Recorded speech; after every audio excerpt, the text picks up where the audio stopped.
ഭീകരവാദത്തിനെതിരെ ഉറച്ച നിലപാടെടുക്കണമെന്ന് ഷാങ്ഹായ് ഉച്ചകോടിയിൽ പ്രധാനമന്ത്രി.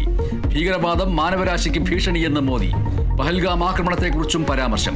ഇന്ത്യ ഭീകരവാദത്തിന്റെ ഇരയെന്നും പ്രധാനമന്ത്രി.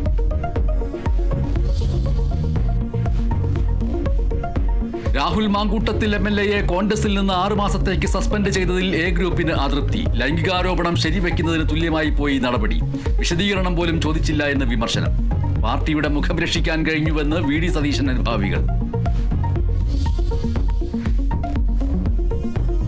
സംസ്ഥാനത്ത് 24 മണിക്കൂറിനിടെ അമീബിക് മസ്തിഷ്ക ജ്വരം ബാധിച്ച് 2 മരണം. കോഴിക്കോട്ട് 3 മാസം പ്രായമായ കുഞ്ഞും വേങ്ങര സ്വദേശിയായ സ്ത്രീയും മരിച്ചു.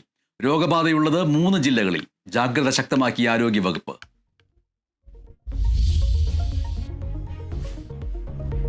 കർണാടക ധർമ്മസ്ഥല സൗജന്യ കൊലക്കേസിൽ തെളിവുകൾ നശിപ്പിക്കാൻ ശ്രമമുണ്ടെന്ന് ആരോപണം. പെൺകുട്ടിയുടെ മൃതദേഹം കണ്ടെത്തിയ സ്ഥലത്തിന് സമീപം മണ്ണ് നിക്ഷേപിച്ചു. കേസിലെ ഡിജിറ്റൽ തെളിവുകൾ പരിശോധനയ്ക്ക് അയച്ചു.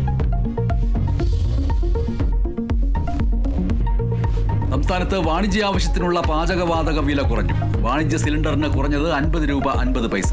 പുതിയ നിരക്ക് 1587 രൂപ.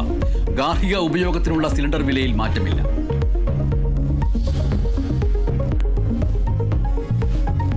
ലോക്സഭാ പ്രതിപക്ഷ നേതാവ് രാഹുൽ ഗാന്ധി നയിക്കുന്ന വോട്ടർ അധികാർ യാത്രയ്ക്ക് ഇന്ന് പട്നയിൽ സമാപനം. സമാപന സമ്മേളനത്തിൽ ഇന്ത്യ സഖ്യ നേതാക്കൾ പങ്കെടുക്കും. നിയമസഭാ തെരഞ്ഞെടുപ്പ് നടക്കാനിരിക്കുന്ന ബീഹാറിൽ യാത്ര ചലനമുണ്ടാക്കിയെന്ന് വിലയിരുത്തൽ.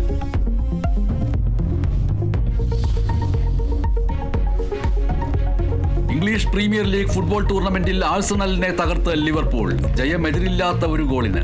ലിവർപൂളിനായി വിജയ ഗോൾ നേടിയത് ഡൊമിനിക് സോബോസ്ലായ്.